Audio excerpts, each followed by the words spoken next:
is for a very specific project. Somebody reached out to me and they had purchased a sticker um, project from Etsy, and it came with a Blackout file, and they had no idea how to use that Blackout file in Design Space.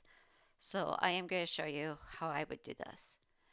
I'm going to go to my uploads, and I want to upload the images that were sent from the Etsy purchase. So I navigate to where I saved those.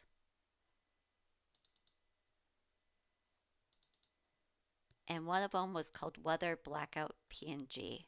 So I'm going to start by clicking on that. And I'm going to go with a simple image because really I just want this black. I don't care about the rest. And I am going to go here and change my options to 2 because I really just want it to look for the black outline, so that'll give me a crisper outline. If I click on this, it gets rid of everything, so that's creating these nice crisp outline cuts. I am going to also get rid of the part that says the logo for the designer because I don't want that in my final project. Okay, now I go continue.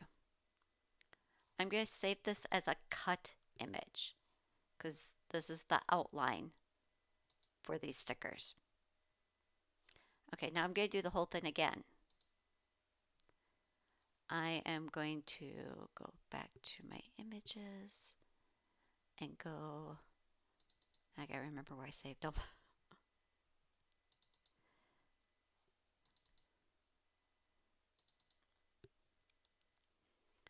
Okay, let's go moderately, let's go all the way complex. So it keeps every little grain of color. Continue. Okay, so see where that line is, that kind of reddish pinkish line? That's where it's going to fill with that blackout layer. In Cricut Design Space, there is now an offset option, which would have allowed you to add that all on your own. But since this file comes with it, we'll just use it. I'm going to go 3 for my colors because I wanted to look for black, white, and red, but didn't tweak it enough, so we're going to go back to unmodified. Maybe we will just keep it the, well, let's see. No, I'm going to stay with unmodified. Okay, so I'm going to click the magic wand and click the background. It erases everything up until that red line or pink line. It's kind of hard to tell. Now I also want to get rid of the logo again. Okay, so make my larger. Be careful around here. Oh, that was so close. Okay, perfect. Now we're going to go continue. Since we want to print these stickers, we're saving this as a print then cut image. Okay? Because we're telling the Cricut, this is what we want to cut and this is what we want to print. Okay, so we're going to select both of these, insert the image.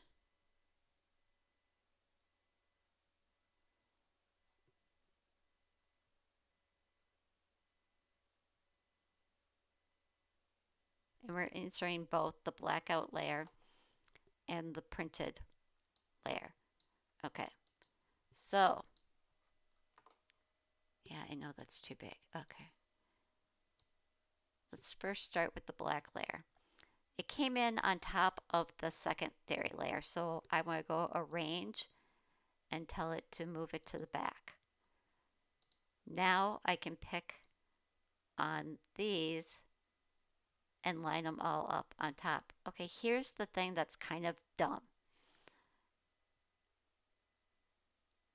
I thought this blackout layer was going to be larger than the sticker, but it's not. You don't really even need it, honestly.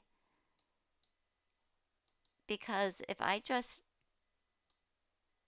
use these, and obviously I have to make them smaller to fit on a design space canvas, enter.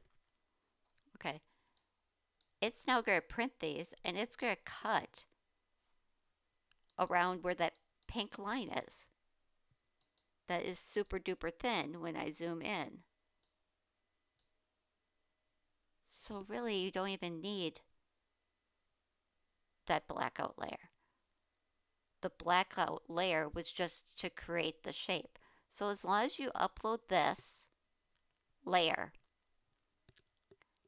and save it as a print then cut, erasing everything around these, it's going to work just fine. It's going to cut where you see that pinkish line.